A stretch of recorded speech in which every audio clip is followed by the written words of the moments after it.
Hi everybody, my name is Fanny Stevens and I'm going to be covering chapter 7, pages 355 through 369, which covers basically radical Islamism and the Jihad.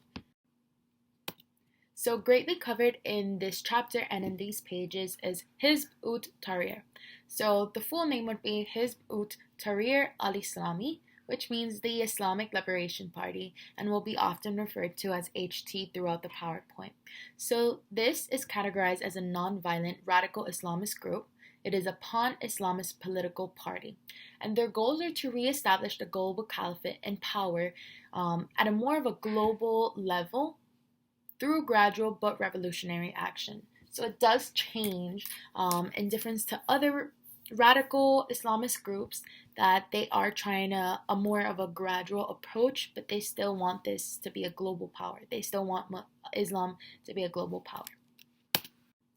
So HT was founded by Taqi ud-Din al-Nabhani, which is short for his full name, which you can see in the first bullet point. He started this movement in East Jerusalem in 1952, and while he was starting off the political party, through which he called the interaction stage, Nabhani had trouble building a following and received a major backlash from the Jordanian state, which was in power of Jerusalem at the time, and just in general there was a lot of people going against him. So as a result of the rising negativity towards this party, he decided to take things underground and the movement underground. So the structure of the HT is organized through hierarchical committees. Now, for their location, so for their main location, they are widespread. They are a widespread political party, but because of the opposition towards the group through Central Asian governments and them being banned in several countries, their main location is not disclosed, but it is speculated to being based either in Lebanon, Jordan, or Palestinian territories. Recently, though, because they are allowed to freely express themselves in the UK, the British chapter in London has been very popular and has been the source of a lot of controversy and a lot of information about the HT. So a lot of people speculate that they could also be the center of the international movement over there in London. So now, for the actual structure within the party and within these committees, I'll show a bigger graph. So as you can see right here, it is a central leadership. So Central Leadership Committee, which is guided by an Emir. So the current Emir right now is Atta Abu Rashta. So now each province which the party operates in has a Mutamid. So this is a regional leader. Then this is divided into smaller local groups headed by a Nakib, which is a local head, and then the neighborhood study groups led by a Mushrif, which is study circle guide. Now, within these study circle guides, there are basically the recruits. So the people in this party with the most basic rank. These are called the Dorises. So now because of the hate that this group has received, they are extremely secretive and still pretty underground. So most Dorises don't even know others outside of their group, just to ensure safety from surveillance and just outside forces penetrating the groups. And now once these Dorises study and they train and they pass an examination, and after taking an oath, they are upgraded to full members, or actual members of the political party, which are called Hizbi. So now, the party HT has been publicly banned in many countries, and there has been a lot of hate. So they have been banned in China, Bangladesh, Russia, Turkey, Indonesia, Germany, and basically all Arab countries except Yemen, Lebanon, and the UAE. Now, they have not been banned in the UK, and actually, like I had mentioned earlier, they have been able to freely recruit and operate in the nation, but this has led them to being banned of the higher education campuses in UK for heavy recruiting attempts and anti-Semitic propaganda. So prior to this, the HT even had government funding, and because the HT has not directly advocated violence as other groups have, the UK has not been able to ban them. As they said, it's quite difficult if the group isn't actually conducting violence in the UK. So having nasty opinions is not a good enough reason legally to ban them. Now, HT recruits. So they don't have a typical party follower. As you can see here, this is a picture, HT propaganda and HT recruiting on UK campuses, like I had said. So because of the increase of this and just how out of hand it was getting, like I mentioned before, the HT is banned from UK public education or higher education campuses. So like I was saying though, the HT doesn't really have a typical recruit or a typical party follower, as the group has been able to recruit many different types of people and support from a lot of different areas. So some of the people that HT has been able to recruit and has targeted are South Asian immigrants in the UK, which they are second and third generation immigrants, and a lot of them have been raised with different values in Islam and different interpretations of Islam, and which has made it harder to integrate into the society, or like just let's say Muslims in general in the UK. And then of course the general anti-Islamic culture in the nation has just made it really hard to feel like they belong. So the HT has actually been very attracted to this group of people.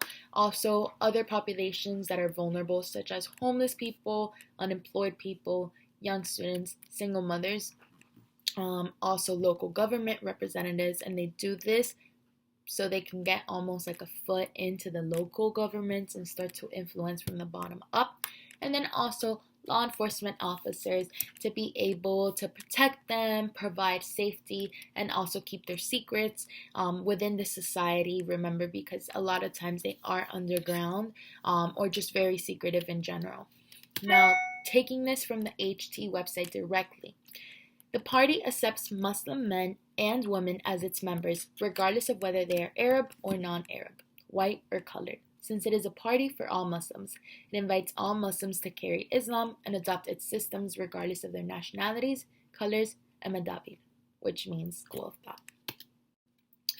Now, in contrast to other Islamic movements, HT aims to follow what are known as the main and basic governmental sources of the religion: the Quran, Hadith, and Usul al-Fiqh. So they believe that modern Muslims have drifted far from the basic and fundamental teachings of the religion, so they want to turn it back to this. Now, because they describe their work as intellectual and political, they claim to reject violent methods, but they still seek support from armed forces, the Nusra.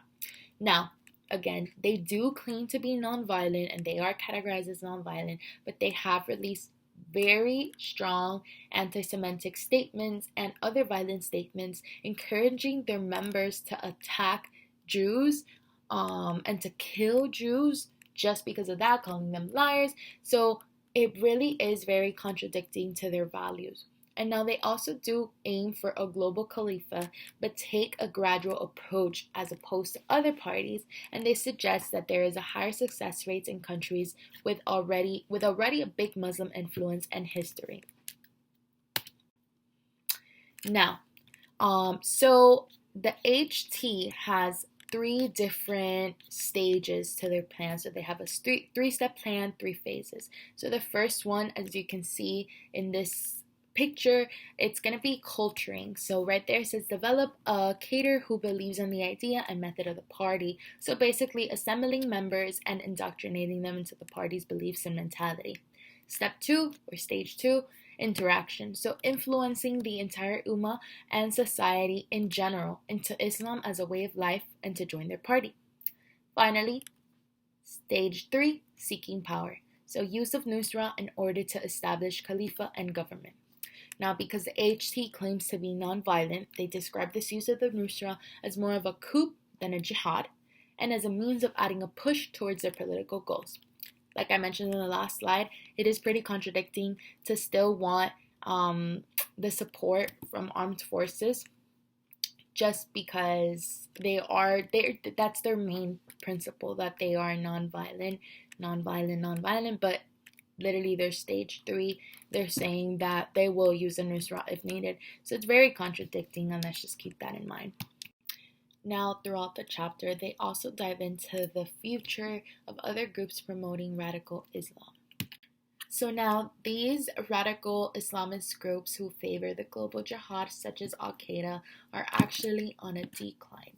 Their recruits have diminished, their power has gone, their influence has diminished greatly. So now, due to this, recruits are generally very young, uneducated, and unskilled, and most of their interests are not necessarily aligned with their principal beliefs, and most of their motivation for joining is just amateur violence instead of what they used to have, which was religious diehard activists willing to die for their beliefs. Now, the power from Al Qaeda Central has been greatly diminished, and just this trend has been due to the Osama bin Laden's death in 2011. So the group has been referred to as a leaderless jihad. And instead of what they used to have, which was maybe a very threatening organization, there has been a rise in what has been coined as franchising, which is just smaller regional groups with ties to Al Qaeda Central acting in the group's name in different regions. So now this is Al Qaeda in Iraq, or Al Qaeda in the land of the two rivers. They were established in 2003, and they were independently ran by Abu Musab al-Zarqawi, and then they joined forces with the Al Qaeda Central Group in 2004. They focus on sectarian violence primarily through suicide bombings in the region. This is Al Qaeda in the Islamic Maghreb, also known as AQIM. They were in 2006 the Salafist Group for Preaching and Combat, GSPC, which originated from the Algerian GIA, and then they later merged with Al Qaeda. They seized territory in Mali in 2012 and 2013, and they have connected Al Qaeda with a lot of experienced Algerian fighters and access to the North African diaspora in Europe. This is Al Qaeda on the Arabian Peninsula, AQAP. Most of these are Saudi fighters, and after 2005, the group operated in Yemen's tribal areas.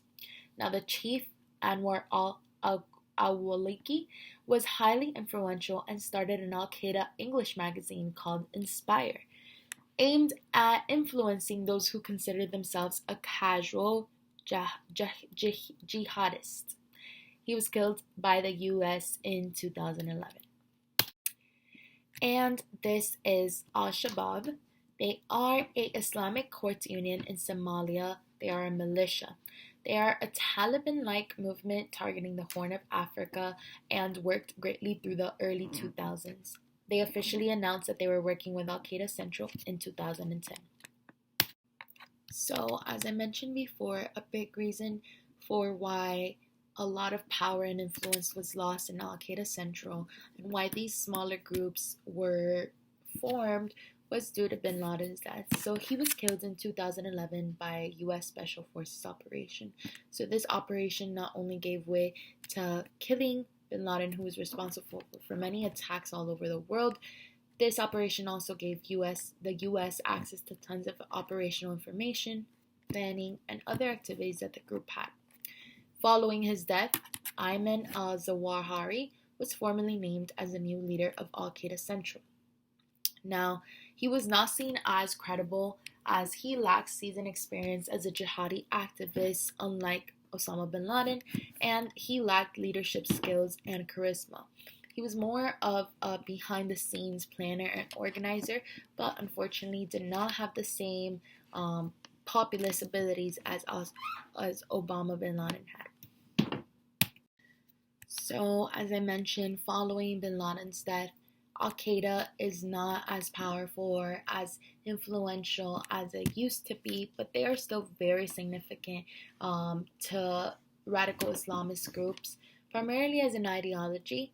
They presented a very strong critique of the prevailing world systems and a desire to attack those that they consider the sources of these things, or what they perceive as forced secularism, also as a mythology.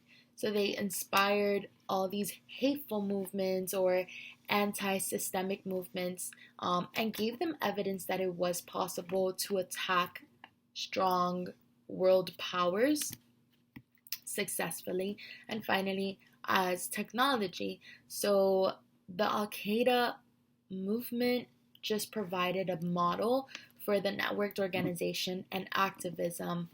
So, and a lot of these radical Islamic groups have tried to replicate it, or, like I just mentioned before, have become branches of Al Qaeda and have worked directly with them. So they really just provided a structure for a lot of these, for more of these radical Islamist groups to arise. And finally, these are my sources. Thank you very much.